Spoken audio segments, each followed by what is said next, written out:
A very good evening and uh, hello viewers. In this tutorial, like I've been doing tutorials of December 2025 stroke January 2026, this is what I'm going to do today. Now the previous tutorials I've been doing practical chapters of ICT. I started with the chapter of word processing 1. I embarked on also a chapter of file and folder management, and now I'm doing the third practical chapter, that is spreadsheet 1. Now the practical chapters I'm doing are just regarding ICT, and they are chapters of the O-level new lower secondary school curriculum, though for them they're just practical chapters, not theory chapters. That's why I started with file and folder management. That chapter in senior 1, it is a practical one. I went to word processing 1, that chapter as well in S1. It is also a practical one. And today I'm doing spreadsheet 1, a chapter in S2. It is also a practical one. Now all those chapters at my channel have they have schemes of work. If you're a teacher and you need schemes of work in those chapters, kindly contact me at those numbers at the YouTube channel, and then sort out a few things, and then you can get them. And also for learners, you can sit down on a chapter. A chapter is just summarized within 1 hour, or half, something like that. You can summarize a chapter, and then you make your own notes about what you're watching in the video. It's very important to learners of senior 1, 2, 3, and 4. You can summarize a chapter within an hour or two. So today, like I said, I'm doing a chapter about spreadsheet 1, and this is the cover photo that's available on internet. This is the cover photo available on internet about the practical chapter spreadsheet 1, the chapter I'm going to be doing today. Having looked at the cover photo, straight away I want to go to the PDF I'm going to be using in this chapter, the PDF I'm going to be following in this chapter. Before I go to the PDF, at the video description, I have attached the scheme of work like I've just said some minute back, and I've also attached those two files we need to use as support material for both learners and teachers. So if you need the two files, you can go to the description of the video and download them. They're just available there. If you find challenges using the description, kindly contact me as well. So to the PDF I'm going to be using, the PDF I'm going to be following with spreadsheet 1, it is right here. The heading is New Lower Secondary School Curriculum ICT Practical Chapter 3, and that is spreadsheet 1. And straight away I'm going to go to the introduction. Number 1, Introduction to Spreadsheets. Now for a learner, sorry about that, for a learner who has studied file and folder management, word processing 1, and you're in senior 2, you're viewing this tutorial, you're just eager to know the meaning of a spreadsheet, and whenever you're watching videos like this, please you should have your pen and book with you so that you make down, you put some notes down so that you can also benefit the other at the other theory part. Now, some simple background of spreadsheets. We've been using calculators to perform calculations in mathematics and other subjects like physics and etc. But when we use spreadsheets or Microsoft Excel, we do not use a calculator because the program itself is designed with inbuilt calculator and predefined formulas. Yeah. So in this chapter, we're going to learn how those calculations are made using a computer real fast. Now, the meaning of a spreadsheet is a spreadsheet or Microsoft Excel. It's a program with rows and columns, and it can help us calculate and represent data in graphs and pies. That is one definition of a spreadsheet. Yeah, a spreadsheet can be a program that has rows and columns, and it can help us calculate and also represent data using graphs and pies. Examples of spreadsheets can include Microsoft Excel. the spreadsheet we are going to be using in this video, or the spreadsheet you're using at your school in this chapter. So it is Microsoft Excel, which is available in a lot of versions, that is 2007, 2010. So it's just a gap of 3 years. Microsoft Excel 2007, 2010, 2013, 2016, 2019, 2021, and the latest, that is 2024. It's advisable for learners to use at least a spreadsheet that is at least 10 years or less in classrooms, because old spreadsheets, i.e. 2007, could not have some features that are found in the recent spreadsheets that are available. So other examples of spreadsheets, we can have Google Sheets. It's also an example of a spreadsheet, and it can be used for computations, graphs, pies, and it's also having columns and rows that can help you arrange your data. Now that's a simple introduction of spreadsheets, and number two is the meaning of spreadsheets and the examples and where they are used. I've given you the meaning of spreadsheets, and at least I've given you a few examples of spreadsheets right there. Okay, where they are used. Spreadsheets can be used in schools, of course, to compute results of learners. Spreadsheets can be used in businesses to compute salaries, taxes, etc. etc. So it's how they can be used, it's how they're important, as we straight away head to number three. Number three is opening and using spreadsheets. So straight away, we're going to use our mouse to open, and then we see how a spreadsheet can look like. This video is very important to a senior to learner who is getting introduced to Microsoft Excel as an example of a spreadsheet. So this video is very important to that S2 learner in a school. So as we're opening a spreadsheet, other examples of spreadsheets can be Kingsoft spreadsheets, AppleWorks spreadsheets, GS Calc, Open Office Calc, etc. etc. And I've said spreadsheets can be used in schools for report cards, payments, in hospitals. They can be used for payments in shops. Yeah, they can be applied in some um, areas or facilities. Now, using a spreadsheet, that is number three of this guide I'm following, is opening and using a spreadsheet. A spreadsheet. How do you open a spreadsheet? The same way we open Word is the way we open spreadsheets. We straight away go to the Windows button. If your window button is on the left side of the screen, you can point there, or you can click there and type spreadsheet. If it is just like mine here, just tap there and type Excel as an example of spreadsheet we are using. If it is the other side, the left side of the screen, click there, you type Excel in the pop-up box you get, you type Excel. You can get the best match. Mine is right here.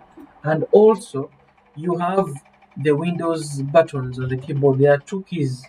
Yeah, they are having that Windows logo. Tap any key you want, and then you type Excel.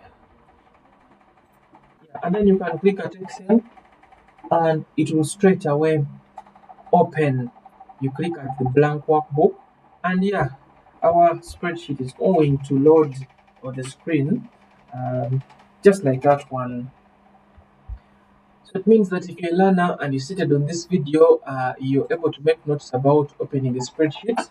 The steps I was following: you click at the start button, you type in Excel, and then you click at the best match, and then you click at blank workbook.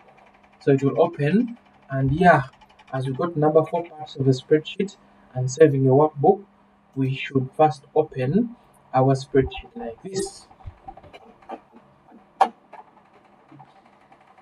Yeah, as you notice, spreadsheet, it's having almost the same feature, just like that one of Word. Spreadsheet has almost the same feature, just like that one of Microsoft Word. Just that for the spreadsheet program, it's having those columns we see that are running in form of letters. But Word, I think it was just a page. These ones are columns, and also there are rows that are running in form of numbers. So it's one of the major difference between spreadsheet and Word. But the parts of spreadsheet are almost the same as those of Word, like how we're going to be going through them. Remember, we are looking at spreadsheet 1, and I said this is the cover photo that's available on internet about this chapter, spreadsheet 1. And I'm at just number 4, that is parts of the spreadsheet and saving a workbook. So the parts of the spreadsheet, I'm going to start with the quick access toolbar and the ribbon. So parts of a spreadsheet include the quick access toolbar. The quick access toolbar is right on top here, where we have that feature of spreadsheet here. Here we have autosave for new versions. You may have autosave. If you want autosave, you click here. It will be autosaving at your email. If you don't want autosave, you just toggle that button. This is the save button, and this one is undo, this one is redo, and etc. Customize the quick access toolbar. So the quick access toolbar is found on the top left side of the spreadsheet program you've opened. It gives you quick commands.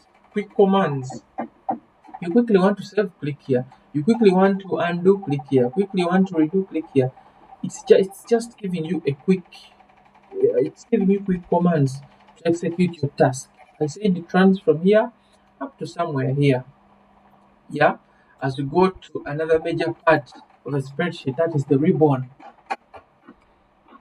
Like I said, for what that the ribbon is going to run from file, it goes and cuts to share, downwards to add-ins, and then to clipboard. All that part is called the ribbon. And in case you open your spreadsheet and the ribbon is not seen, if it's like that, what you do is you right click at any of the tabs. The tabs run from home up to help. You right click at any of the tabs, like you can right click at insert, and then you go to collapse the ribbon, and the ribbon is going to come back to your output or to your spreadsheet that is already opened. So the ribbon runs from file, it goes to share, downwards here, and then it goes back to this clipboard up to file again. That is the ribbon. It is a major part of spreadsheets. So not only the quick access toolbar and the ribbon, spreadsheet has a lot of parts, and I can quickly go through the parts. Some other part of spreadsheet can be the title bar. The title bar is here, it's having the name of your spreadsheet. So far my spreadsheet is not having any name. That is why I have something like book 1 that's called the title bar up here. We are also having other parts of spreadsheets like this box here. This box is called the formula bar. When I even point there, you see formula bar portrayed at your screen. This one is the formula bar. It displays the active formula. We shall see that with time. Yeah, and also I continue to some other part of spreadsheet. This is called the name box. It's having the name of the currently active cell. If I click at any cell, you see it is displayed in the name box. Any cell, this one is A1, this one is D1, this one is F5. F is up, 5 is besides. This one is I4, I is up, 4 is besides. This one is B1, B is up, number 1 is besides. It's displayed in the name box. Other parts of spreadsheets, cells, I can go to cells. Any box you can click at is called a cell. Any box. So this box is A7 because A is up, 7 is beside. This one is B5 because B is up, 5 is beside. This one is C9, C is up, 9 is beside. So spreadsheet has a lot of cells basing on the letter up and the number besides. Columns are also parts of spreadsheets. Columns are represented by letters. Rows are parts of spreadsheets. Rows are represented by numbers. And we also have a vertical scroll bar. The vertical scroll bar of spreadsheet is just here. It can help you scroll from the top to the bottom. And the opposite of that is the horizontal scroll bar that can help you scroll from the right to the left. I'm just minimizing my spreadsheet because I'm using a screen to record this. I can go back to the normal size. Straight away, I go to these three parts. I talked of these parts in Word. This one is the minimize part, this one is the maximize part, and this one is the closing part. It can help you close spreadsheets. Other parts of spreadsheets. This one is called the normal. These ones are called views: normal view, page layout view, page break view. Those ones are views. This one is called a zoom control, plus minus. They are also common in Word. They are also found in Word. Grid lines are the lines you see at the screen. Those are grid lines. And also, this one is a sheet. If I want to add a sheet, I can click at the plus sheet 2. I can add as many sheets as I want. I was at sheet 1. Those are called sheets. And also this one, it's called a status bar. Down here where you see ready, accessibility, good to go. That one is called a status bar. Yeah, having looked at the parts of spreadsheets, not forgetting these are tabs. They are found in the ribbon, Home tab, Insert tab, Draw tab, etc. They go up to the Help tab. Each and every tab has groups. The Home tab has the clipboard group, it's having the font group, it's having the alignment group, the number group. You see, even Insert has its own groups, Table group, Controls group, Charts group, etc. etc. Now, those are some of the parts of spreadsheets as I've just been explaining them as I go to number 5 of the guide I am following concerning spreadsheets. So the number 5 is commonly used terms in spreadsheets. Commonly used terms in spreadsheets. So I want to just go through some of the commonly used terms in spreadsheet because what I'm doing is I am explaining this practical chapter, spreadsheets 1, the third practical chapter I'm doing on my channel.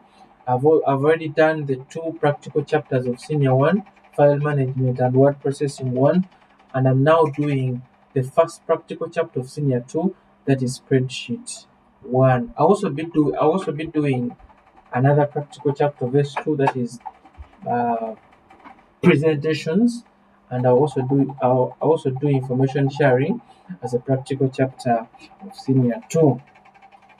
So at spreadsheets 1, I'm heading to the common terms that are used in spreadsheet, and it is just number 5 at my guide I am following. The first common term is a worksheet. It's a worksheet. It is the very first common tab of a spreadsheet. A worksheet. I could be using um, notepad here for some notes or for some spellings. Yeah, so the first one is a worksheet. Yeah, spelling is there. The meaning of a worksheet, the first term. A worksheet is a grid of columns and rows, or it's a collection of columns and rows. A column indicated by a letter and a row indicated by a number. So worksheet is a collection of these columns and rows. This one here, the grid of columns and rows, it doesn't stop here.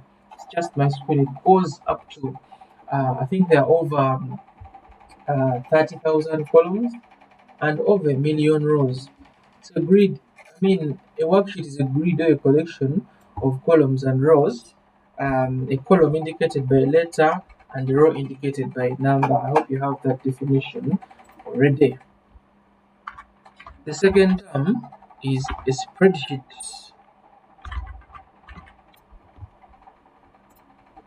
Number 2, a spreadsheet.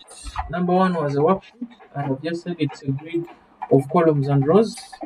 A column represents a letter and a row is represented by a number. 2, Spreadsheet. A spreadsheet is a computer program designed to organize numerical data in table form. Now, a spreadsheet is just the entire program that runs from the top left side of the screen, cut to this X, downwards to 100 here, and up to ready, and then on top again. That is the entire program, a spreadsheet. It's a program that is designed to organize numerical data in a table form. That's the meaning of a spreadsheet. 3. Workbook. Another common term with spreadsheets is a workbook. Yeah, a workbook is just a collection of worksheets. A workbook is just down here. If I keep on adding sheets, it is a workbook down here. So it's a collection of sheets. That's the meaning of a workbook. It's a collection of worksheets. 4. Another common term that is used in spreadsheet is a row. Yeah, a row. A row is a horizontal arrangement of cells. Horizontal arrangement of cells from left to right of your worksheet. It's the horizontal arrangement of cells from left to right of your worksheet. It's even indicated by a number. That is the meaning of a row. As I go to another one is a column, the opposite of that.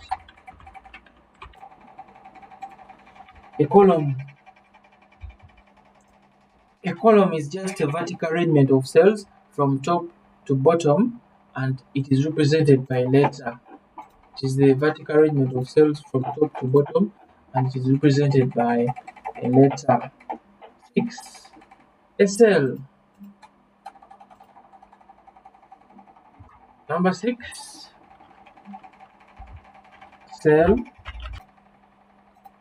A cell is an intersection of a column and a row. A cell is this box where a column meets a row. Like this one is H6 because H column meets number 6 here. This one is F4 because F column meets number 4 here. This one is E5 because letter E column meets 5. This one is D9 because letter D meets 9. So a cell is just an intersection of a column and a row. 7. Cell address. Another common term with spreadsheets. Cell address number 7.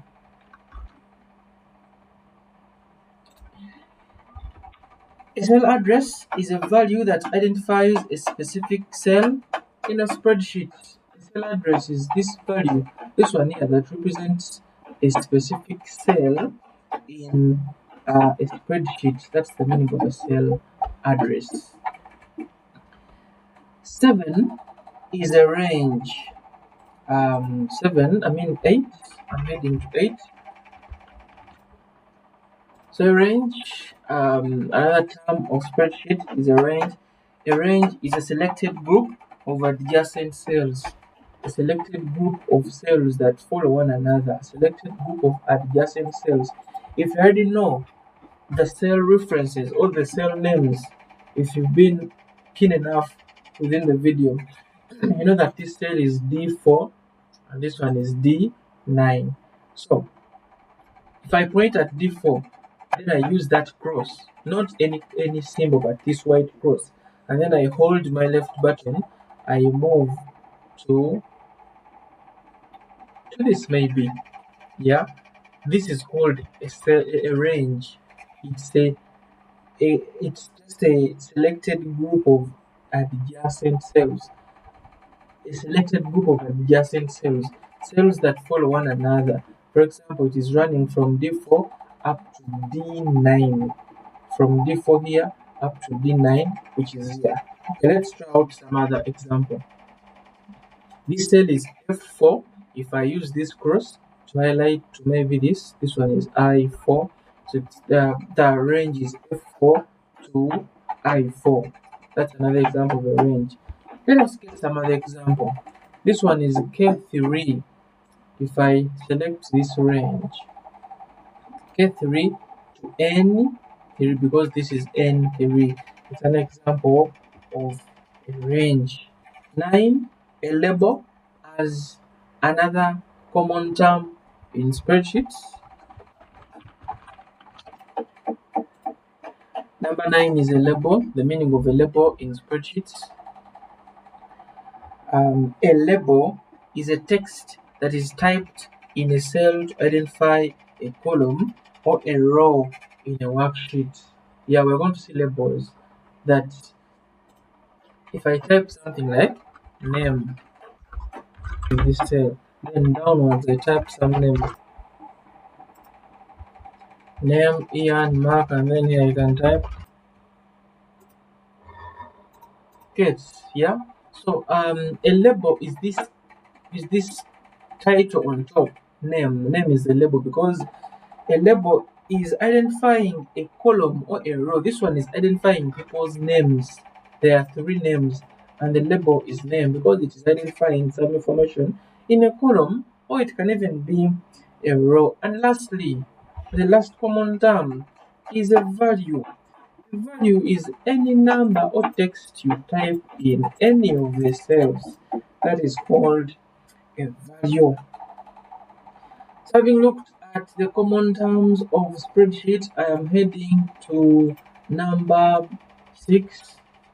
We are going to sample data entry in spreadsheets. How do we enter data in spreadsheets? That is number 6 of the guide I am really following here. Now, having looked at the various previous numbers, that is 5 to 1, we're going to sample data entry in spreadsheets, and we're going to navigate and select data in spreadsheets. That is number 6 and 7.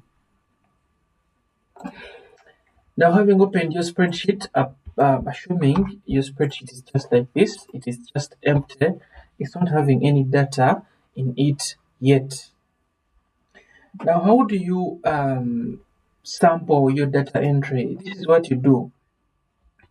If you're sampling data entry in spreadsheets, this is what you do. You should just position your cursor, your mouse in any cell. Assuming I want A1, I can point there, I position it there, then I click there, I make it active. How is a cell active? A cell is active by just that outline at the cell. So this one is also active by the outline, the thick outline. It is thicker as compared to the neighbor cells. So same applies to the rest of the cells. Yeah. So if I click at any cell, it's going to be thick as compared to the rest. So you can position your cell there at A1, and then we sample some data entry. Assuming this is what you're doing, this is what you're typing, you position your cursor there, then you click there with left, of course. Then I can type Lana.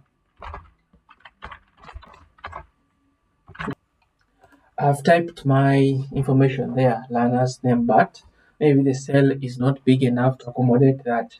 I can just point at the line between A and B, that line, not anywhere here, but this line between A and B, click there, and then get that cross, hold left, and move towards any size you want. I said position your cursor there, get that cross, and move to any position you would like. So I'm just sampling data entry. Maybe here I type a learner's name. That's a learner's name. You see, when I'm entering data, I can use the mouse if I want. Maybe I want to go to this cell, I type some data there, I position my mouse there, then I click there, then I type a name. Or you can use the keyboard arrows. On your keyboard, there's that arrow up, arrow left, arrow right, arrow down. Those arrows can be used on your keyboard. So if you want to go down, use arrow down. If you want to go up, arrow up. If you want to go to the right, arrow right. If you want the left, arrow left. Then you type what you want. Here I can type Henry. Yeah, here I can type Sivante Ian. That is how I can sample my data in spreadsheet. It's how I can sample my data entry in spreadsheet. It's just about positioning your cursor and then typing what you want. So that's how I can enter data in spreadsheet. Then we have navigating. The more you enter data, the more you navigate into your spreadsheet. If I want to enter more data, like here, I am navigating by use of keyboard arrows. If I want to go up, I use arrow up. If I want down, arrow down. If I want left, arrow left. If I want right, arrow right. So the arrows are just better. If you also want a mouse, you can use a mouse to click at any cell. You left click at any cell you want. But I prefer using arrows when I'm navigating my spreadsheet. Yeah, so here I can type after navigating, I can type test one, then arrow right, test. Yeah, then if I want to go under test one, arrow left, arrow down. I type something in test one. Maybe this one got a 78, this one got a 55, and this one got a 67, this one got 87, this one got 96, and this one got a 55. That is how I can enter my data in spreadsheet. It's just about navigating and then typing, navigating and typing. Assuming you make a mistake when typing someone's name, like Prim, you want to type Prima. You point at the name where you're having a mistake and then you double click, yeah, so that you get that cursor. If you don't double click, you may not get the cursor. So you should double left click and then you get the cursor, and then you just use the backspace, just navigate around the name and correct the spelling. So that is number 7, navigating and selecting data in spreadsheets. Let me just do some selecting of data in spreadsheet. How do I select data? Selecting data is very important in spreadsheet because if you're able to select data, it means you're able to highlight data. We did word processing 1 and we saw the use of highlighting information. Whenever you highlight data or information, or whenever you select data or information, it means that you can do a lot of changes in that information. Even here, how do we select or highlight data? You simply point, assuming you want to highlight these learners' names beginning from the label learner's name. A label is that information or that data that represents the rest of the information in a column. Just like learner's name is a label because it's representing learner's name. Test 1 is a label because it's representing test 1 results. Test 2 is a label because it's representing test 2 results. So if you want to highlight maybe learners' names beginning with the label learners' names, you can first click there, step 1. Step 2, highlight the names you want. Hold your left button and move downwards. Be sure about the cross that you're seeing on your screen. The cross that can highlight is the white cross, that cross you're seeing. If you want to highlight test 2, first click at the test 2 label. Be sure about the cross you're having at the screen. If the cross is white, you can go on to hold left and highlight. So I was at learner's name. Point at learner's name. Be sure about the cross, the white cross highlights. Hold left and move covering the names. That is how you highlight. If you use any other cross, assuming if you use this one or if you use this one, those crosses do not highlight, they do some other duties we are yet to see. So the cross, the symbol that highlights is the white cross that you're seeing on your screen currently. Point at the label you want to highlight from, hold left and move, covering the names you want to highlight. That is how we highlight, or that is how we select data in spreadsheets. 8. Inserting and deleting columns and rows in spreadsheets. Inserting and deleting columns and rows in spreadsheets. How do we insert columns and rows in spreadsheets? I want to start with a column in spreadsheet. Before I insert a column, at least in spreadsheet, let me rename this sheet 1 as students. Let me right click at sheet 1 here and then I select rename and then I can rename it to students. Right click at sheet 1, select rename, and then you type students. Okay. Steps of inserting columns. Now, like I said, what I'm doing is just a practical chapter. It requires you to sit down on a video and then you make some notes about what I'm doing. For example, I have highlighted. You can make notes about highlighting. I have entered data. You can make notes about entering data. I have displayed parts of a spreadsheet. You can make notes about the various parts of a spreadsheet. Just like how I'm heading to inserting columns and rows, you can also make notes about inserting columns and rows if you're attentive at the video. If I leave you behind, you can kindly rewind and then pause a bit and then you make some notes in your book. So, how do we insert a column in spreadsheets? Step 1, assuming we are inserting a column between test 1 and test 2, assuming we're inserting a column there, yeah, learners did mid-term and maybe the class teacher forgot to upload their midterm scores in the middle of these two columns. How do you do that? If we are putting a column between test 1 and test 2, we right click at the end of test 2, yeah? But if you are putting a column between learner's name and test 1, we right click at the end of test 1. I'm hoping you get that. The column we want is between test 1 and test 2. So we're going to right click at the end of test 2, because if we right click in the middle of these two columns here, yeah, and then we go to insert maybe, you see the column is created at a wrong position, which we don't want. We want the new column between test 1 and test 2. Ctrl Z there, or you can use this. So if you want a column between test 1 and test 2, right click at the end of test 2 and then you go to insert. Yeah, our new column is just inserted there between test 1. Yeah, and then we can type some midterm scores. Maybe this one got a 96, this one got a 53, and this one got 88. Assuming you forgot that column. Similarly, if you're trying to put a column between midterm and test 2, right click at the end of test 2, go to insert. If you can do this, it means you've been following. If you want to put a column between test 1 and midterm, where do you right click? You right click at the end of midterm and then go to insert. That is how you can put columns in spreadsheets, assuming you have forgotten a column. What of rows?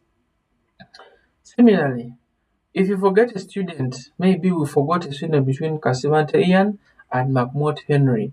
How do you insert that student? You right click at the end of Kasivante Ian here, and then you go to insert. Yeah, and then you type the student you forgot. Maybe you forgot Aine, and then you give Aine his scores. You got 56 here, maybe here you got 87, and here you got 87 as well. Assuming you forgot another student between Akelo Prima and Mahmoud Henry, you right click at the end of Mahmoud under that number. Right click there at the end of Mahmoud, you go to insert, and the learner is going to be inserted there. Maybe Nakamia Maggie. Nakamia Maggie, she got 46, and here she got 78, and here she got 87. So that is how we can insert columns and rows in spreadsheets. You can try that out. You can try inserting columns and rows in your spreadsheets. You see how things work. You just mind where you right click. For example, if you're inserting in another learner between learner's name and Akelo Prima, you right click at the end of Akelo Prima, right at the bottom of that number, Akelo's number, right click there and go to insert. Yeah, if you're inserting a column between test 1 and learner's name, right click at the end of test 1 at that line. at that line besides the letter of test 1, then you go to insert, you'll have inserted a new column, and then you enter your data you wish to enter. 9, filling cells automatically in spreadsheets. Yeah, before we go to filling cells automatically in spreadsheets, similarly, we can also delete columns. If you don't need columns, you are all rows, you can delete them. For example, you can decide to delete test 1. You can right click at that column letter of test 1, and then you go to delete, and test 1 is going to be deleted. Ctrl Z, I still need that. If you also want to delete a learner, for example, I want to delete McMort Henry, right click at the number of McMort Henry, and then you go to delete. McMort Henry is going to be deleted. Ctrl Z, I also still need that. So number 9 is filling cells automatically in spreadsheets. It's what I'm going to do. Filling cells automatically in spreadsheets. So for filling cells automatically in spreadsheets, I'm going to just use sheet 2. I'm going to rename it cells. I'm going to right click at sheet 2, then I rename it cells, so that I use that. In the beginning I said this is a workbook. This is a workbook. Yeah. So I've been using a worksheet here called students. I want to use another worksheet called cells. But a workbook is a collection of worksheets. I'm using cells now to do number 9, filling cells automatically in spreadsheets.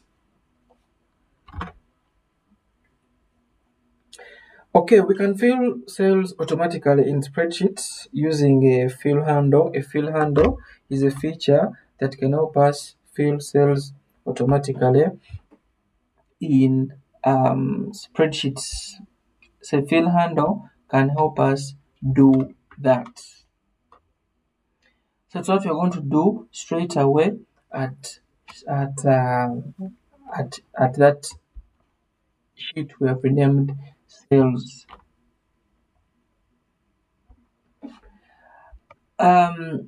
We can use spreadsheets or Excel to fill cells automatically with series. For example, you can have Microsoft Excel automatically filling a series of numbers, or days, or months, or years, anything you want. You can do it automatically by following the steps below. I'm going to start with days.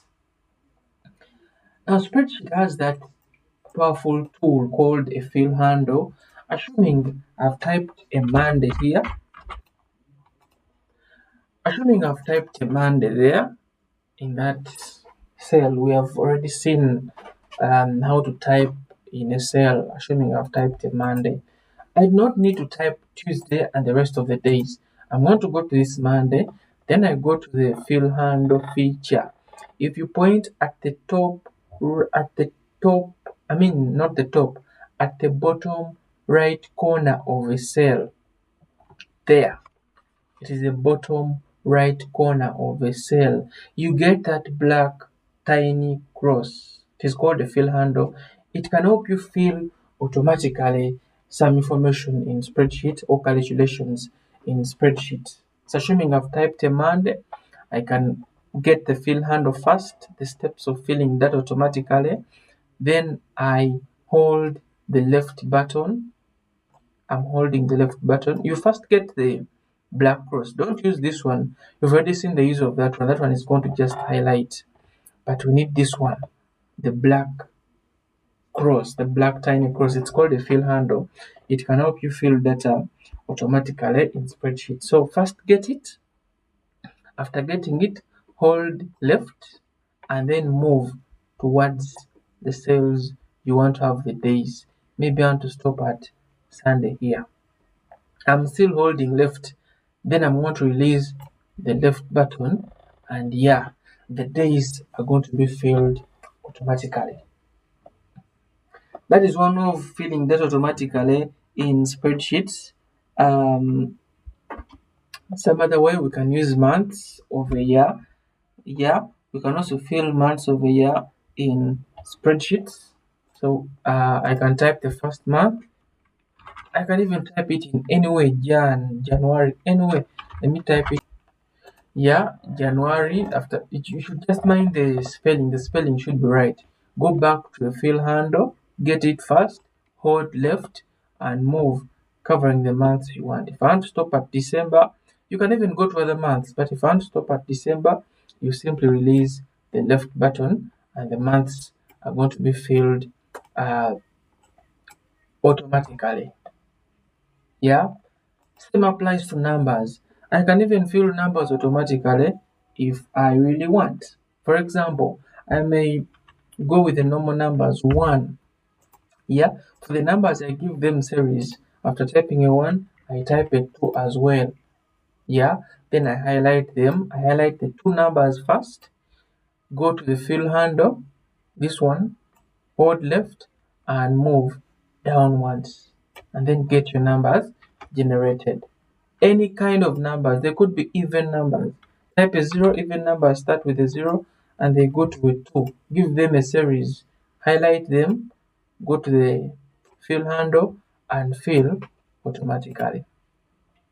So that is how you can fill data automatically. You can fill data in any way you want. I can even type days of a week, mon, instead of the Monday word, and then I just scroll to the days I want. Etc. You can try out any data you could have. They could be years, it could be anything. I can give this 2010, yeah, and then here I can give it something like 2011. Highlight the two numbers, the two numbers, and fill your data automatically. So that is how you can fill the data automatically in spreadsheets. It's just a very good, powerful feature with spreadsheets. Now I've been using the two worksheets. One is sales, another one is students. I need to save my work. I can't continue doing spreadsheets minus saving my work at least. So the steps of saving work in spreadsheets are the same steps of saving work in Word. If you know how to save work in Word, if you've been using Word at least, it means you can also save work here. Simply go to File, Save As, then you browse for your location, look for desktop, where for my case I'm using this folder Practical Chapter 3 spreadsheet. I can save it here. If you want to create your own folder, click there, create your folder and save it there. I won't save mine here. I can give it a name, spreadsheet. I can give it a name, spreadsheet lesson. Then yeah, I save it safely at my desktop and in my folder. So even the file, the spreadsheet title bar is right here and the name has really changed. That is how we fill the data automatically in spreadsheet. Number 10 is introduction to formatting cells in spreadsheet. Formatting cells in spreadsheet is another number we're going to look at in chapter 3, spreadsheet 1. That is number 10 of my guide. So formatting simply means changing the appearance of a cell or changing the appearance of a word in word processing. But here it means changing the appearance of a cell in spreadsheets. And I'm going to just format in two ways, that is wrapping and merging. How do we change the look of a cell? We can simply wrap or merge. Yeah, let me start with wrapping. I'm going to use this first sheet to at least wrap. If I want to wrap, what do I do? The first step, you should know how to highlight. I've already taught the highlighting in this very video. I said highlighting, simply point at the cell you want to begin with. Make sure that you have the white cross, that one. Yeah, then hold the left button and then you move, covering the cells you want.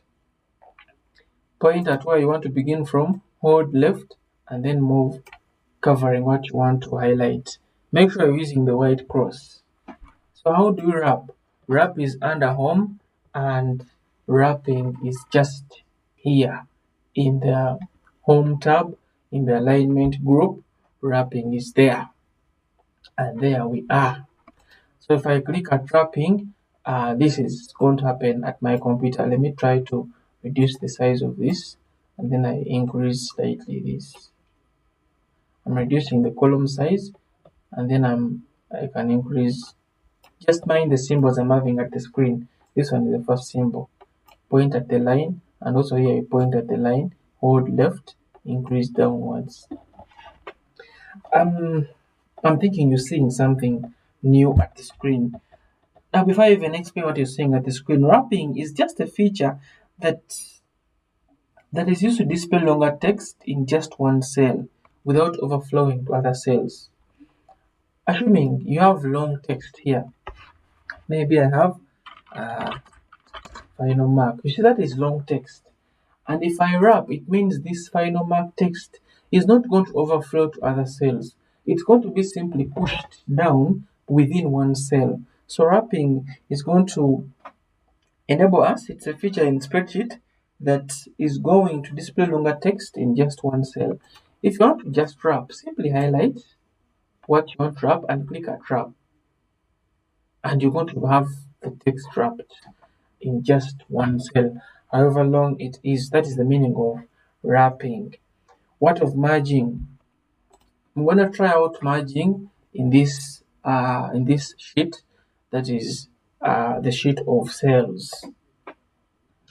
This sheet of students I've tried wrapping there, and this one of cells, let me do merging there. Now, what of merging? Sometimes rather than wrapping text in a cell, you may want you may want the text to run across the width of the data. Yeah. So let me first show you how merging can be done, and then we can also see that formatting feature in spreadsheet. Move along with me. Right click at number 1 here, go to insert. Yeah, you see a new row is inserted. After inserting a new row, we're gonna type, we have here, we have done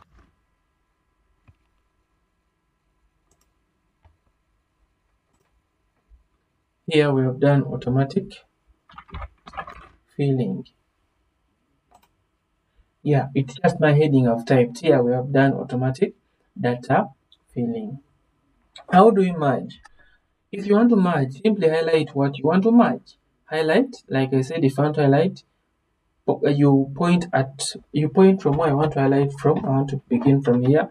Hold left and move covering what you want. I'm going to stop at least letter F here because my work stops at F.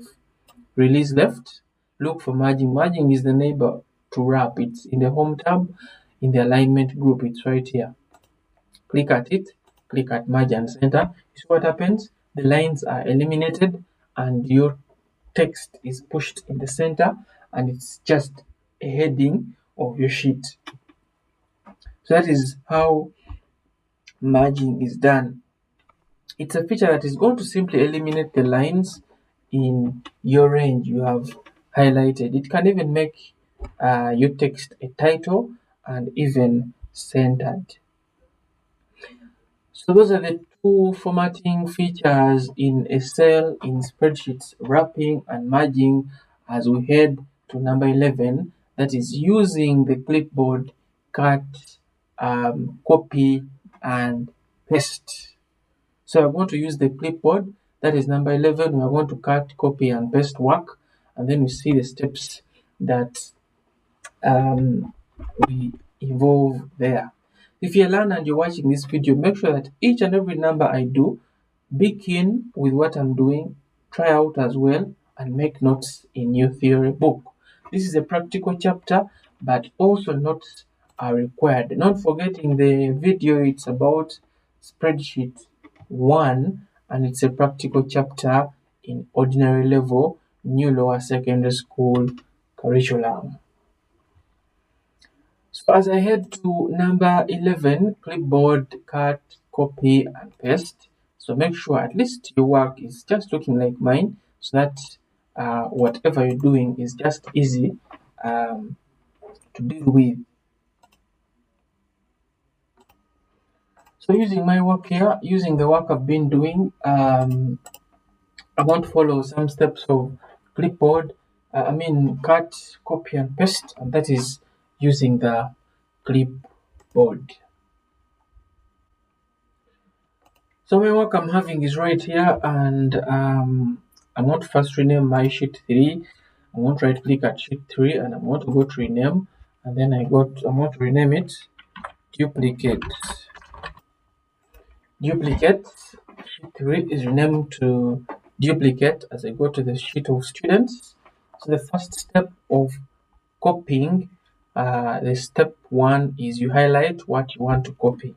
If I want to copy all this work from students to duplicate, I simply point at the cell I want to begin with. I point there, I get my white cross, and then I hold left, moving to the entire work, moving all through the work. After that, Ctrl C if you can use a keyboard shortcut, or if you can right click at what you've highlighted, you go to copy. And then click at the duplicate sheet, the sheet where you're taking your work, click there, and then right click at the cell A1, because my work should begin from A1. Don't right click anywhere else. It's better you right click at A1 and then select paste, and your work is going to be pasted on the duplicate sheet. You can rewind the video to see how copying is done as I go to cut.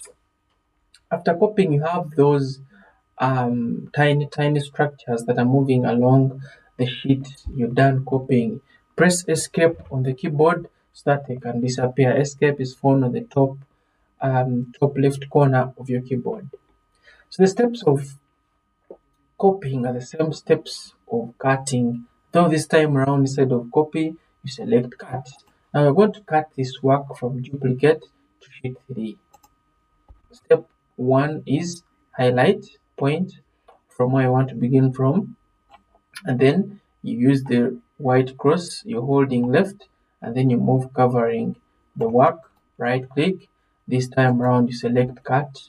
I go to sheet 4, right click at A1, and then select paste.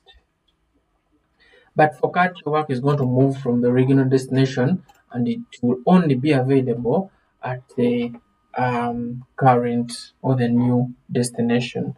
It is better for you to use copy here at clipboard.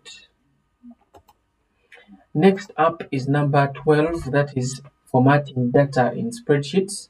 Make use of the home tab with the font group. We're going to make use of the home tab and the font group to format our data in spreadsheet. Now, number 10 was formatting cells. It wasn't formatting data, it was formatting cells, and we're formatting the entire cell, that is wrapping and merging. At number 12, we're going to change at least our data here through the home tab and the font group. So straight away, we're going to use my data in the students sheet here. I want to use my data to change its look.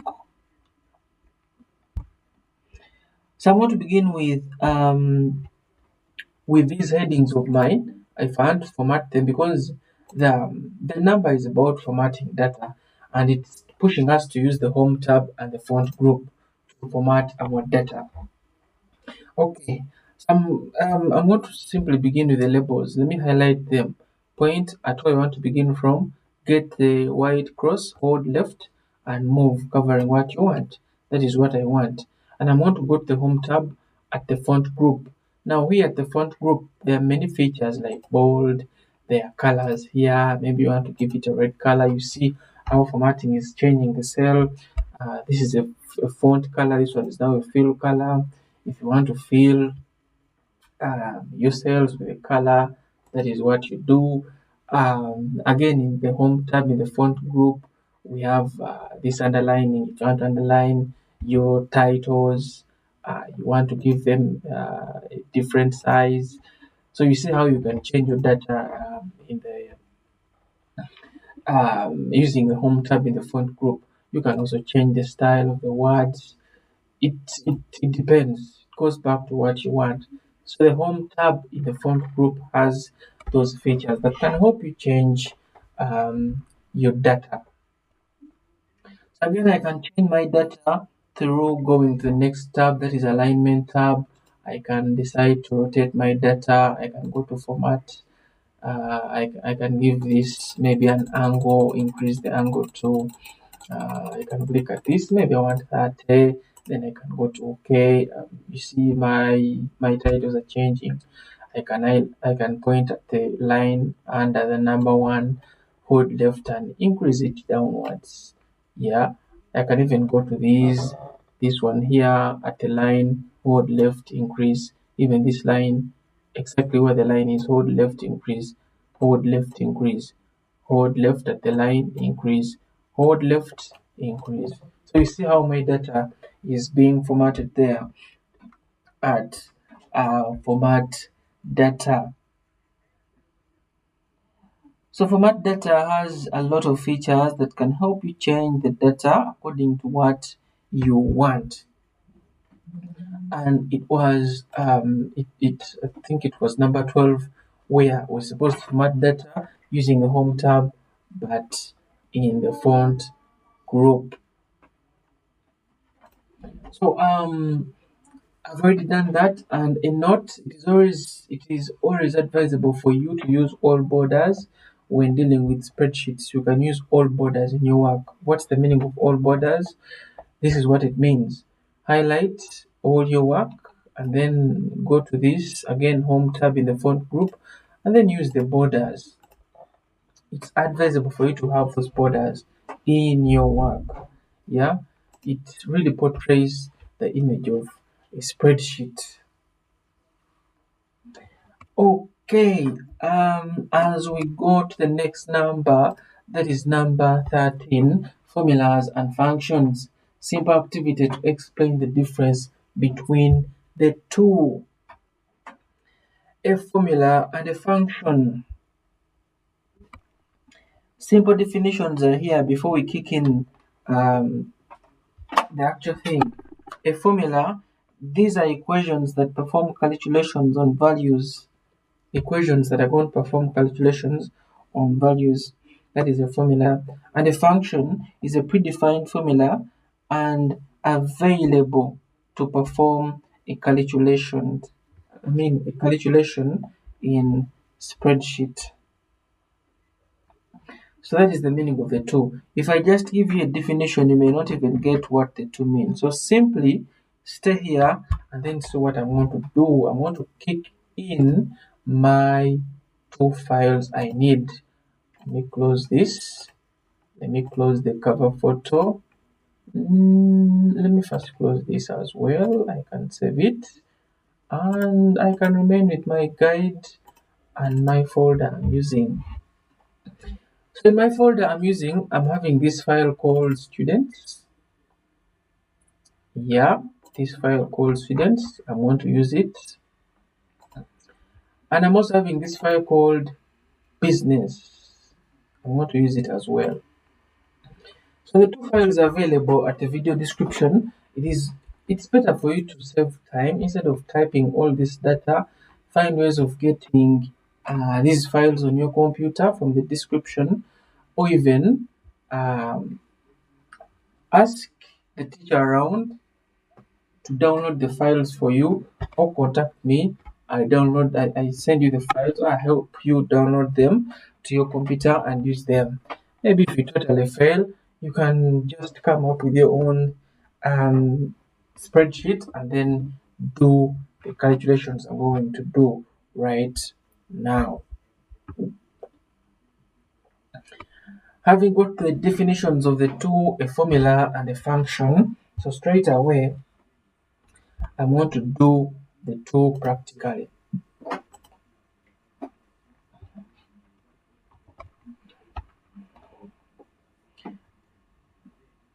So I'm going to begin with the formula in a spreadsheet. I'm going to begin with the formula in spreadsheet, and I want to do some calculation to explain the meaning of a formula and a function. So, beginning with students, we've looked at a lot, and this and what I've just opened, it's called a spreadsheet, of course, and it's having some data within. And I've said spreadsheet from the start. It's a program that is having a grid of columns and rows, and it can help us calculate and represent data on graphs and pies. It can help us calculate true. For example, assuming I'm calculating the totals of these learners, maybe I type learners totals. I type that there. Yeah. And the new thing is, yeah, because you're a new learner to spreadsheet and you're doing your calculation for the first time, this is what you're supposed to be following. Let me begin with the formula before I go to a function so that we see the difference between the two. What is a formula? Now, I've already given a definition of a formula, and I've said that a formula, it's just an equation that performs calculations on values in cells. It's an equation that's going to perform a calculation for your values in a cell. This is a cell, and I'm going to come up with an equation that's going to help me calculate the totals of these students. Yeah. Now this is the equation. This is the syntax or the rule of formulas. Formulas are always going to begin with equals. Formulas always begin with equals. Yeah. After beginning with equals, formulas are going to ask for the cells you're dealing with. Now in this case, what cells are you dealing with? I'm dealing with the cells. This this I this is D2, I guess. This is D2 because it's having the learner's English marks, D2. I'm trying to add the learner's English marks and they're in D2. Yeah. And of course, the marks are going to run from D2 up to this one. That is D2 also. So I'm going to just add his marks. I'm going to add D2 because the computer is going to consider the cell reference, not the number within the cell. So I'm going to type a cell reference. I'm adding from D2 equals D2 plus, this one is E2 plus, I can click there, this one is F2 plus, this one is D2. So what I've done, I'm calculating to the computer. I'm like, hey, equals, add what you find in D2, add what you find in E2, add what you find in F2, and add what you find in D2. Yeah. So I've typed all those cells and I've started with equals because equals is a syntax followed when using a formula. So after typing those, I press enter on the keyboard. I'm going to have my first total calculated, and it is true that Alfred has a total of 273. Yeah, remember in this very video I've talked about a fill handle, auto-filling, that tool in spreadsheet that can help you auto-fill. So how do we do that? Click at your answer and then go to the bottom right corner of a cell. Yeah, hold left and move downwards to the last student. So note, we have used the formula to calculate the totals of the learners, and if I click at my first answer on top, if you look at the formula bar on top here, there is my formula I've just used. That is a formula. Yeah, that is a formula. For display issues, let me copy this formula of mine to Word. Let me just open.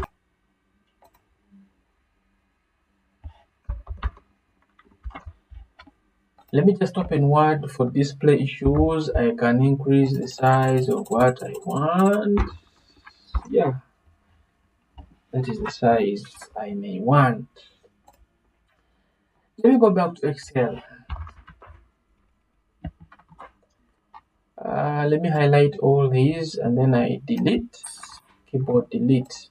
Now let me use a function. The meaning of a function is a predefined formula, and it's already available in Excel and it can help you do a calculation. This one is predefined.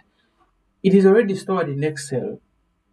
Yeah, unlike a function is predefined, it's already stored in Excel, and it can also help you to return a value if you want. The other one, a formula, is just an equation that can help you do a calculation, but a function is a predefined formula that can also help you return an answer in spreadsheet. Now, this is a function for this case. I'm also adding equals. I hope you already see the difference. Equals sum. Open your bracket on the keyboard, shift 9, shift, and then that bracket at number 9 on top of the keyboard. Hold shift and press that key. Then you're like, hey, I want to add from D2. This one is D2. Yeah, and then a full colon D2 2. Those two dots are just on the right of letter L. Shift that button on the right of letter L, those two dots. Not a dot and a comma, but they're just two dots. D2, 2, I want to stop at D2. I close the bracket. Equals sum, I'm adding from D2 and I'm stopping at D2. Yeah, and then if I press enter, I'm going to get my answer still. And if I scroll downwards, I get the same answer as I got at first. For explanation issues, allow me copy this to Word. Okay. Now the first one you see here is a formula because it's just an equation that helped me add values in spreadsheet, and it returned an answer, of course. And this one is a function that also helped me add, but it is predefined. It's having this function name sum. It's a function because it's having a function name sum, and it's also having a range from D2 to G2. Yeah, that is the major difference between the two, a function and a formula. We're going to just continue. I'm not going to say that. We're going to just continue with formulas and functions, and you're going to see how the two are totally different. Allow me continue with this. So I can close this. I no longer need this, and I don't want to save that. I want to just go back to the spreadsheet we've been using from the start. I think I renamed it spreadsheet lesson. Let me go back to this. We had typed this. We had typed this already, and assuming you're using a formula first to add test 1, mid, and test 2. You start with the syntax equals. Yeah, test 1 is in cell. This one here is cell B2. Yeah, plus this D2. C2 plus this, which is D2. Press enter and scroll downwards, generating the rest of the answers. What of a function? A function is going to begin with equals, then sum, a function name is there, open bracket, I'm adding from B2 rather to, for a function is just a range, B2 to this one, which is D2, close the bracket, press enter, and scroll for the rest of the answers. Yeah, we can move on to more and more of the functions in spreadsheet. So having done the final mark, adding from test 1 to test 2, other simple formulas you can use as a beginner in spreadsheet. Assuming you want to maybe use some other operators. We've been adding, you may decide to multiply, divide. It is assuming you want to multiply this and this equals this, click at it, that is B2 times, yeah, this C2, press enter, get the answer. So that is how you can use formulas to multiply, divide, assuming you want to divide maybe this and this equals, that is the syntax. Every formula begins with equals this, maybe divided by this. Press enter, get the answer. Any operator can be used. Um, Asterisk, multiplication, minus, plus, forward slash, caret, exponent. Assuming you want to do equals this exponent, shift 6 on top, exponent this, press enter, get the answer. etc, etc. Those are some of the simple formula that can be used in spreadsheets. Now that's just a simple introduction about formulas and functions, and it is number 13. I'll get back to more of the formulas and functions at number 15. Let me first do number 14, which is a complex formula. So I'm straight away heading to a complex formula, and that is number 14 of the guide I am following. Now in spreadsheet 1, learners are also taught complex formulas through PEMDAS. PEMDAS simply means a complex formula in spreadsheets. Now, we've been looking at some of the simple formulas like equals B2 times C2. You're just using one operator plus, one operator exponent, one operator slash, one operator minus maybe. But there's a complex formula that can have a lot of operators. Let me just add another sheet. I can rename it complex. I can rename it complex. I can rename my sheet complex and then I use it to do a complex formula there. Okay, so I'm going to type this very complex formula. Let me see. Yeah, let me type this very complex formula I used. Let me close this and let me start with this. I want to use this very complex formula here to do my explanation. So let me use a cell A1 to paste my complex formula on your computer. You can just type it. You can begin with equals 2 exponent 6 times 5 minus into brackets 6 plus 4. Now that is a complex formula because it's having more than two operators. It's having exponent, asterisk, minus, and plus. Those are a lot of operators. And still Excel can deal with complex formulas the same way it was dealing with the simple formulas that had only one operator, maybe a plus or a minus only. But here there are a lot of operators, but if I type the complex formula and then I press enter, you see what Excel does. Excel returns a 310 for a reason I want to just explain. Okay, let me just increase the size of this, of the result I have. So my complex formula is equals 2 exponent 6 asterisk 5 minus into brackets 6 plus 4. Now, if I press enter, Excel returns 310 for a reason. This is the reason. What Excel does, Excel is going to follow, of course, some rule to return 310. Let me open Word for just explanation purposes.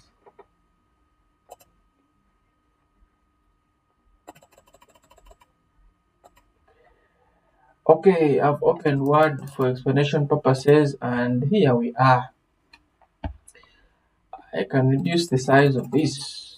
Yeah, so Excel here is returning 310 after I've typed this complex formula there, and Excel says that yeah, my answer to this is 310. So how does Excel return 310?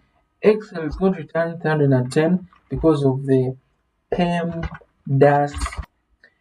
Excel returns 310 because of the PEMDAS rule.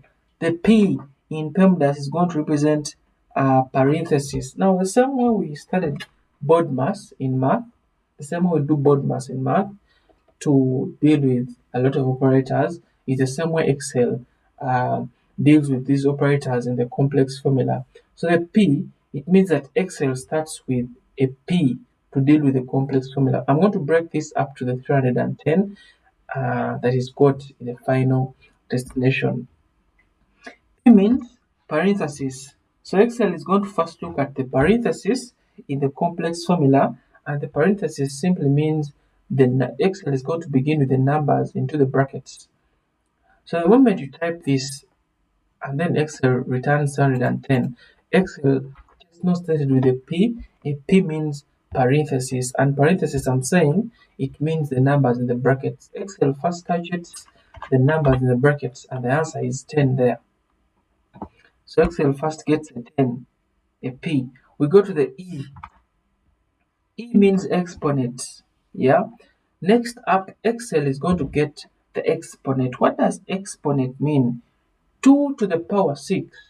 2 to the power 6 means 64. Yeah. After Excel getting a 10, Excel also gets a 64. That is the E exponent. And then after Excel goes to the M. M is multiplication. Because we've got this already, this is 64. 2 to the power 6. 2 times 2 times 2 times 2 times 2 times 2, 6 times. The answer is 64. Remember, we started with a 10. This one is already solved. And I said Excel returned a 10 there. That one is already solved. And then E exponent, this one is also solved. 2 to the exponent 6, 2 times 2 times 2 times 2 times 2 times 2, 6 times is also solved. And there we are. And I'm saying Excel, the 2 to the exponent 6 is 64. Excel goes to the M. M means multiplication. And then it's going to get the 64 you got here because this is already 64. 64 times 5, I guess the answer is 320. 320, 64 times 5, 320. And then the 320 is got minus the 10 we got here. So Excel returned with a 310. What am I trying to say? If you type a complex formula like this in Excel, yeah, Excel starts with a P parenthesis. 6 plus 4, 10, solved. E, Excel goes to the exponent. 2 exponent 6 is 64. M, Excel goes to the multiplication. The 64 you got here times 5 is 320. And D, there's no division. Yeah. A, addition is not there. It was already solved in the parentheses. And S, the subtraction is there. 320 minus the 10, Excel returned with a 310. You can get other complex formulas in Excel, and then we see whether we can calculate them using the PEMDAS complex formula breakdown. So to sum up PEMDAS, I said if you type a complex formula in Excel like this one, Excel follows PEMDAS to give you the answer. And I said PEMDAS starts with a P parenthesis. It first focuses on the parenthesis, the numbers in the brackets. Mine were 6 plus 4. The answer is 10. Solved. Yeah, if I can delete this at least, and then I go to let me put PEMDAS. Let me put PEMDAS on top. Yeah, and then enter the P. Excel is going to solve this first. Parenthesis is 10. Next up is E exponent 2 to the exponent 6. The answer is 64. Next up, M multiplication. It's right here. 64 times 5. The answer is 320. Next up is division. I'm not having it. Next up, addition, I'm not having it. It was already solved in the parentheses. And next up is subtraction. The 320 that I've got here minus the 10, that is 310, and it is the answer Excel returned there if I press enter. Next up at my guide is average, max, mean, count, functions, class list used, students.xlsx. Before I use the class list, allow me use what we've been doing here from the start. So we've been doing this from the start, and I want to use a sheet here. I can use this one. I can use the sheet 4. It's also having data. Straight away, I want to do some average, max, mean, count. Yeah, and then you can do an activity at the student.xlsx file that's available at this video description. Yeah, so straight away, I want to do a total first. So I'm going to do a total first, and like I've said, we can use a function here, formula. Let's use a function here equals sum, open brackets. I'm adding from this test 1. This is B2 to B2 to what? To D2. Close. From B2 to D2. Also C2 is inclusive. Press enter and use the autofill to get the total. How do we get the average? How do you get the average? Simply type the average label there, and then we compute our average. Having got the total, we can also get the average equals, we type a function name, average. Make sure that the function name is correct, having a correct spelling, open bracket. We always get the average by getting a total divided by the number of subjects. Our total is already there, it's already solved. The total is here. It is E2, it is in E2. Yeah, divided by how many subjects are there? There are 3, test 1, mid, and test 2. Divided by 3, close, press enter, and then use the autofill. I endeavor you to make notes about whatever I'm doing. Pause, make some notes for, of course, the theory part in your notes ICT book. So average, it is already there and it is solved. And according to my guide, it was average, max, mean. So at max, assuming I want to compute max, the max, maybe the max of test 1, the highest mark in test 1, the highest mark got by learner in test 1. Yeah, so in test 1, I can type test 1. If you've already seen if you've been watching the video from the start, at least I talked about wrap. It can help you here. So highest in test 1, I can type a function equals wrap to return the highest mark in test 1 equals max, open bracket. Test 1 runs from this is B2 to this one is B6, okay, and close. That is the range for test 1. Test 1 begins at B2 to B6. Press enter. If you want the highest in all the tests, you can just scroll to your right. You can get the highest in mid, the highest in test 2, etc. If you want to get the highest in the rest, you can scroll up to average. You can get the highest scores all there. If you want to compute the highest mark for someone, for a learner, because this was the highest mark for test 1, this one is a column for test 1, and it is returning the highest mark in test 1. It was a 78. That was the highest mark in the test 1. Yeah, and there is the highest mark for one learner, Akelo. What was Akelo's highest mark? It is better for you to use this side of the spreadsheet. That's also a technique you should bear. as you are mastering spreadsheet, you should be able to compete the highest in a test or the highest for a learner. I can rename this highest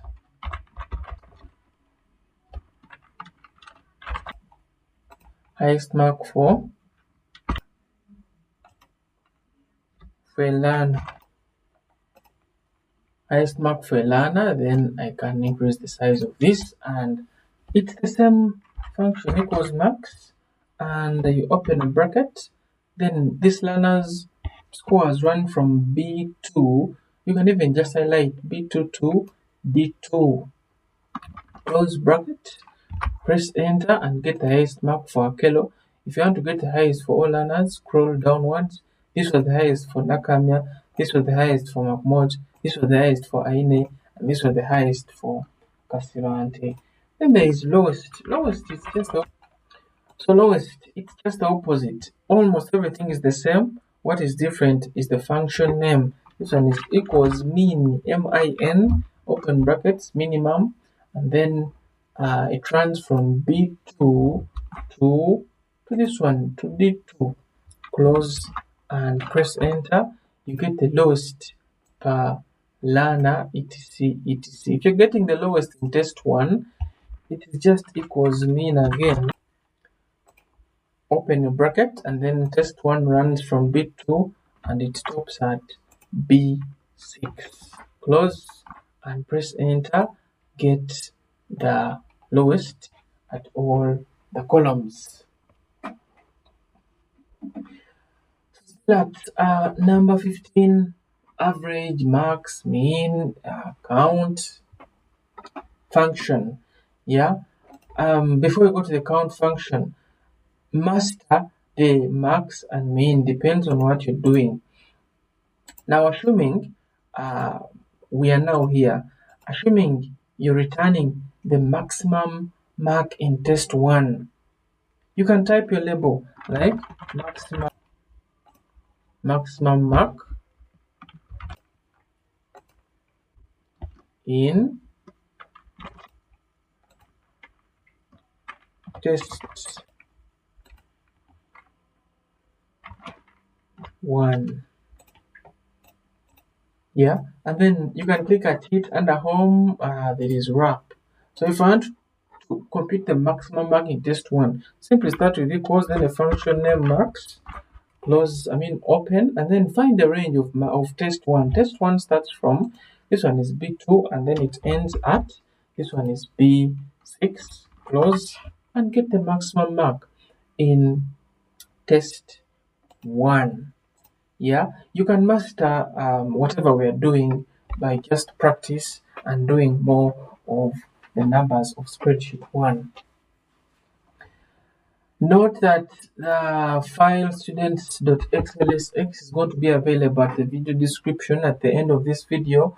You can try out whatever I've been teaching you with that file student.xls, right from the formatting of cells and the computations we've been making all throughout the video. So students.xlsx is available at the video description for you to practice. The count function. The count function is also another function that is used in spreadsheet, and this is how we can count the cells having what we want. So I want to begin with, I want to count the learners who passed test 1. Yeah, I want to count learners who passed test 1, assuming someone who passed is above 60. Assuming someone who passed is above 60, right? How can we count that? So if we're counting people who passed test 1, assuming they're above 60, this is what we do. So assuming we are counting those learners who passed test 1, yeah, and someone who passed is supposed to be above 60. How do we do that? We can put our label first. Let's put a label here. Can type something like past test.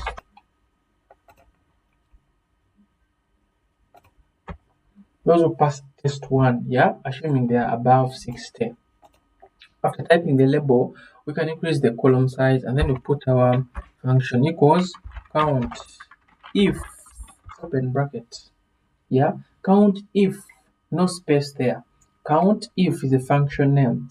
So range, what's the range? Test 1 runs from this to this, that is b2 to b6, highlight from b2 to b6, comma, then what is the criteria? What are we counting? Open the quotes. We are counting those who are above 60. Close the quotes. Yeah, count if moves like that. We are counting those who are above 60. Close the quotes. Press enter. And Excel is saying, yeah, there are just 2 people who passed. 2 people who are above 60. And it is true. It's only Akelo and Kasivante who passed test 1. Now count this with me. We're going to count those who failed test 2. Assuming those who failed are below 60. Yeah, someone type failed test 2. It's a label, failed test 2. And then I put a function to return those who failed test 2, assuming they are below 60. Equals count if, open brackets, what is the range of test 2? Because there is range here. What is the range? It's running from D2, highlight, to D6, comma, in quotes, below, less, 60. Close the quotes and close the bracket, press enter, and it's only one person who failed test 2. Because only one person is below 60. That is Kasivante Ian. Yeah, failed. I can give them just a color. They failed. They're in red. Yeah, you see how we are formatting the data in spreadsheet, having looked at average, total, max, mean, and now count if. You could try all that with the students.xlsx file that's available at this very video description. Yeah, as we go to number 16, that is more of functions, that is a business.xlsx file. That file will also be available at the video descriptions that you try out more calculations. I'm going to do more calculations, not only school calculations, but I want to just load a simple business data and then we do a few calculations there. Okay, using my spreadsheet I've been dealing with from the start before I go to that business.xlsx file. Back to the spreadsheet I've been using from the start. I think we've been using this. If you've been moving along with me, we've been using this, and I can add another sheet and then I can rename it business. We can rename it business and we can type some data there under that under the spreadsheet. Simple data. We can type something like food item,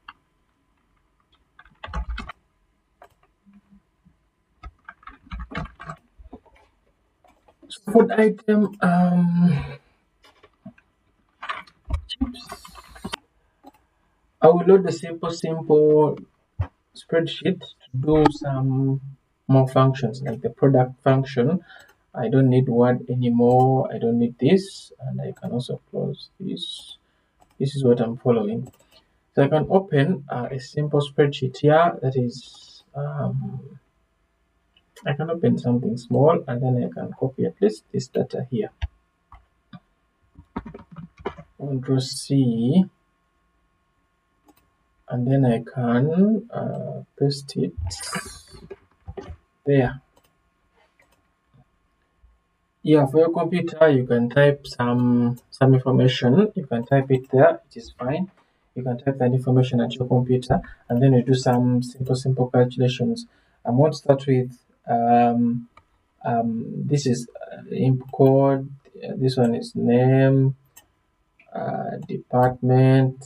This is a phone number, price. Yeah, I can reduce the size of this. The phone number can be highlighted, right click, go to format cells, general, custom, then remove general and add zeros where we can sample. If the sample changes, click OK to have a zero at the phone number. Then yeah, now assuming I want to do a product calculation, because we can also multiply some of the cells in spreadsheet. Assuming I want to do some simple calculations here, I want to begin with if I want to do VAT. Yeah, assuming I want to do VAT, and VAT is 10% of the price. VAT is 10% of the price we already have. I'm going to start with equals. Then I type product, because we're going to multiply product, open brackets, 10 out of 100. That means 10%. Okay, times the price we already have. The price is in F2. Close the bracket, press enter, and then yeah, it's true that 500 is 10% of 5,000. That is how we simply multiply the cells. I can continue to maybe net income or net. And net is 15%. I can use still equals product, product, open brackets. I type a 15 out of 100 times the price, 15% of the price. The price is in F2. Close and press enter. Use the autofill to get the rest of the answers. Yeah, etc. That is how you can multiply your cells. If I want to add maybe VAT and net, I want to add the two. I've just calculated VAT and net. I can maybe add it at VAT. If I want to add the two, I can use a function. If I want equals sum, open bracket, this to this, close, press enter, you get the answer of VAT and net. That is just a simple business data, and that is how you can multiply the cells and then add the cells there. Next up at my guide, I want to, like I've said, I want to load business and students files at the description so that you can download them and try your calculations as well. You can try almost all the calculations I've been doing at this very video. You can move along with your teacher to do the calculations as well while following this tutorial. Next up is number 17, that is sorting data. Sorting data is also taught in spreadsheet 1, and there's a simple question that is, can you arrange your end of term scores from the highest to lowest and vice versa? Yeah, doing this on a computer is much easier when compared to doing this manually. So we can simply sort data by following the steps below. This is how we can sort our data. So sorting data involves the steps below. So sorting data is going to involve the steps below. I'm going to use this. There's a sheet I want here. There's a sheet we're using. Anyway, let me use the students sheet to sort the data so that you can know how sorting is done, and you can write down the steps of sorting your data. So step 1 is open your work you are using. This is our work. And step 2 select or click in the row or column or a range of cells where there is data to be sorted. So select the data you want to sort. Yeah, that is it. And then next is on the home tab in the editing group, click the sort and filter button. In the home tab in the editing group, click the sort and filter button. There we are. And the drop down list, select smallest to largest to arrange the data in that order you may want. So if I want to select from A to Z, I choose that. If I want to select Z to A, I choose that. Not forgetting, a kilo should move along with their marks. 261 is the total of a kilo. Let me click at Z to A. Yeah, and then I can click at sort. I see whether a kilo is moving with their max. 261. True. A kilo moves with their max 261, and that is how we can sort our data. I said highlight what you want to sort. Yeah, then under home here in the editing group, click maybe you want Z to A, and then you can continue with the current selection, click sort, and your data is going to be sorted. And note, the learner can also select sort largest to smallest to arrange data in descending order, but in case he or she wants to custom sort, he or she moves the next step. If you want to do a custom sort, not the sort I've just done, you can add in more sorting types. You can highlight again what you want to sort and then go back to this, then select custom sort and then go to continue the current selection, then click at sort. You can select sort by learner's name, sort by values A to Z, etc, etc. I recommend the first type of sort that I've just displayed to you as the sort that is used by beginners. Using charts to represent data.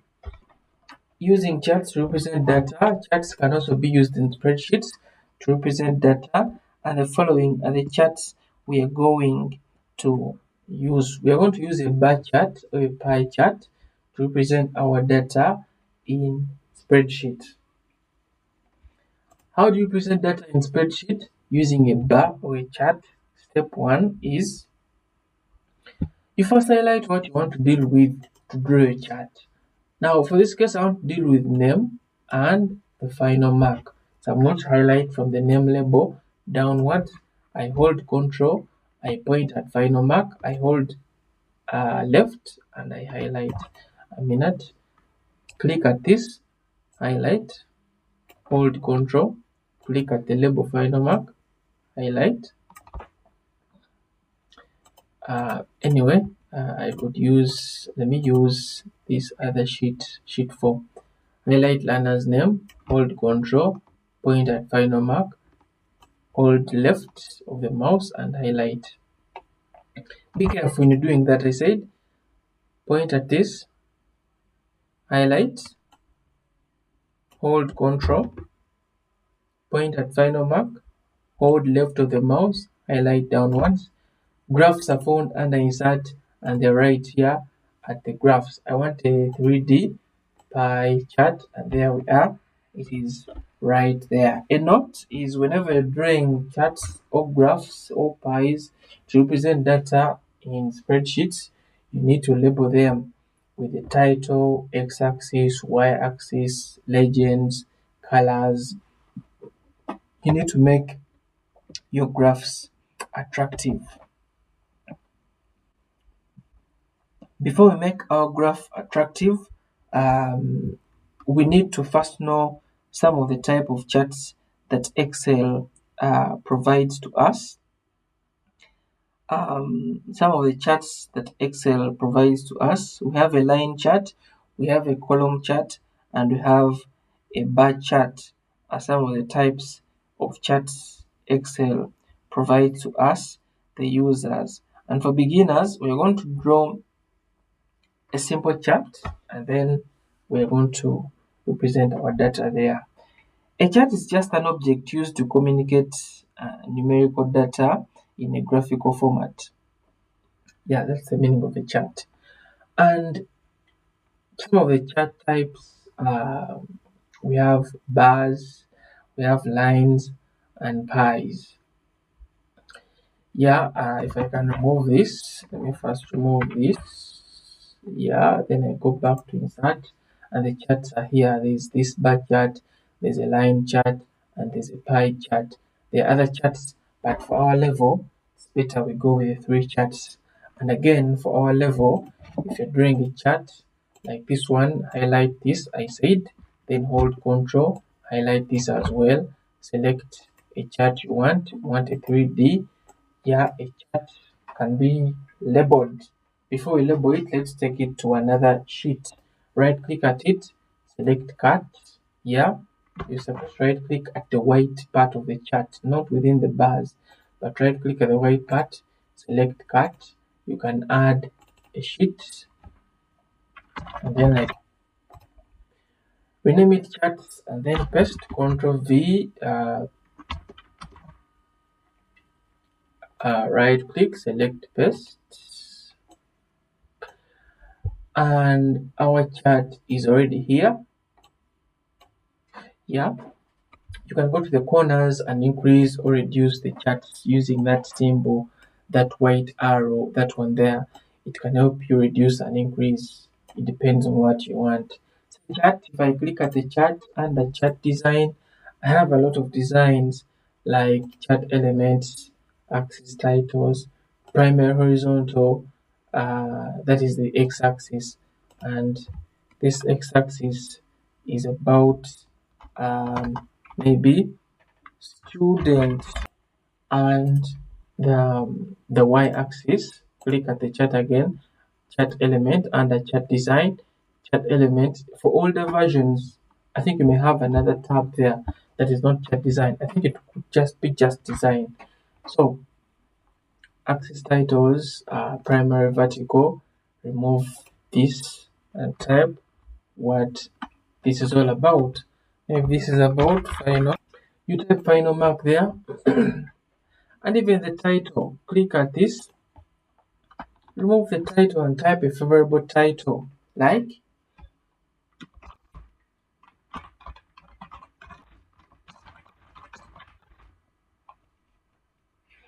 a chart showing learner's name and final mark. More parts of the charts could be the colors. Charts have colors.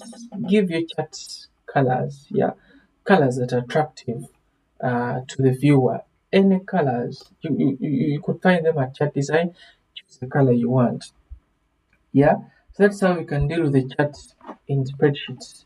I'm not saying that it's only a bar. You may even draw a chart and it's about, maybe it could be about learner's name, hold control, maybe midterm.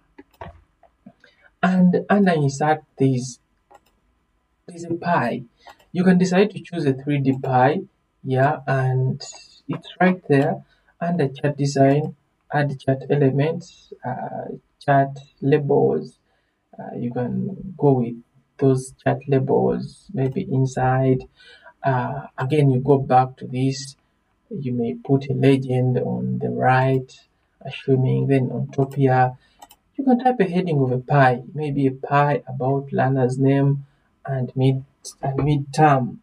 Yeah, there are many charts, so you can choose any chart you may want to represent your data. I also mentioned a line. It can even be a line instead of a pie. It could be a line graph. Yeah, it could be a line that's representing learners' data. Any kind of chart can be used in spreadsheets. One. Yeah, having looked at the charts and the types, parts of a pie and a bar, straight away headers and footers, how they're used in spreadsheets. Before I go to headers and footers and how they're used in spreadsheets, Now charts have parts like chart title. If I can use my chart here, charts have they have parts like a chart title, like a legend. Let's just simply see what the parts of a chart mean. Like a chart title is on top of the chart here. Axis title, it is right here and here. Grid lines, those lines you see cutting across the chart. Data range, the bars you see, there's horizontal axis, x-axis, etc. I think my chart is missing a legend. I can click at the chart, chart design, add chart element, and then legend. Legend on the right. Legend is just here on my right. So that is a chart, and that is how it can be used to represent data in spreadsheet 1. As I'm concluding with the video, whatever I've been doing from the start, it is representing spreadsheet 1. Whatever I've been doing from the start, it is representing spreadsheet 1, and the learner is advised to sit on a tutorial like this. At least you can set a target. You can sit on a tutorial like this for 30 minutes a day or 20 minutes a day. Make notes, return this the following day. Sit, you just play from where you stopped, make more notes, yeah, and then just summarize the entire chapter just like that. And one of the last parts of spreadsheet 1 is the headers and footers. We can put headers and footers in spreadsheets through the following steps. Using this sheet of business, assuming you also have it that side where you are, you can go to insert to put headers and footers, then you locate them under text. For most computers, you could see them right at insert. Mine are just hidden under text and then header and footer. Your spreadsheet is going to be divided into two. Simply type your header there. Don't worry about that. We shall see that at the end. Type your header, maybe your name. Type your header there, maybe your name. And if you want to type your footer, you click at go to footer here and type your footer, maybe your personal number. After typing your footer as your personal number maybe, you go back to your sheet, you correct your spreadsheet. First close the header and footer here, click at this, yeah, and then you select close. This is header and footer, and then let me first scroll to the top. Okay, scroll to the top, and then we can just reduce on the size of the columns so that our work is pushed on the first sheet. If your work is divided into two, simply reduce on the column size. Don't overdo it, but just simply reduce on the column size. Yeah, and then your work is going to just return to the spreadsheet in the middle of the screen. And then your header is on top and also your footer is at the bottom. So a header, as I explained that in the previous chapter I did, that is word 1. A header is just that information that is on top of your spreadsheet. If it is word, it's information that is found on the top of the page. Or you can say a header is a piece of data placed in the top margins of every page, and the footer is data placed in the bottom margins of every page. That's the meaning of the two. And that is how headers and footers are inserted in spreadsheets. And back to my guide once again is printing spreadsheets. How do you print spreadsheets? Because you've looked at almost all the numbers of spreadsheet 1 from number 1 up to the last one, that is number 22. How do we print spreadsheets? We print spreadsheets by following the steps below. Assuming you want to print your work you've been doing, I've been doing this spreadsheet here. and we've been doing a lot of sheets from student sheets up to the rest of the sheets. We've been doing all through the video. First of all, printing refers to changing your soft copy on the computer into hard copy on a piece of paper by a printer or a printing machine. So printing involves steps which include step 1, click at the sheet you want to print, maybe students. It's the sheet I want to print. Go to the file tab, click there, and then or go to file, click there, then you select print. Click at print, select the printer you want to use, maybe HP LaserJet 5200. And then after doing that, you select let me first go back, arrow behind. Seems my Pi is overflowing my work. Let me first take this pi somewhere else. Right click at the pi, at the line graph, sorry. Right click at it, select cut, and I can paste it here. Let me paste it here. Let me leave it there. Let me go back to students. You go to file, then print, then instead of no scaling, fit sheet on one page. The printer is already there, and then you command print, and your work is going to be printed. If you want to print other sheets, click at the other sheets you want, maybe sheet 4, go back to file, select print, printer name is already there, fit sheet on one page is already checked, and you command print. If you want to print also this, shift this maybe to that, and then print, file, print, printer name is already there, and then feature on one page has already been saved, print. You want to print this assuming file, print, and then printer is already there, no scaling, fit sheet on one page, and then command print. That is how we can print spreadsheets. Having looked at all the numbers from number 1 up to number 22, I've been explaining almost all notes that a learner is required to know under spreadsheet 1. So a learner can sit on a video like this and summarize the entire spreadsheet 1 through a YouTube tutorial that has been at least recorded for 2 hours or something. You set a target. You can sit on a video like this for 30 minutes a day or for 20 minutes a day. Sit down, do something, return the following day.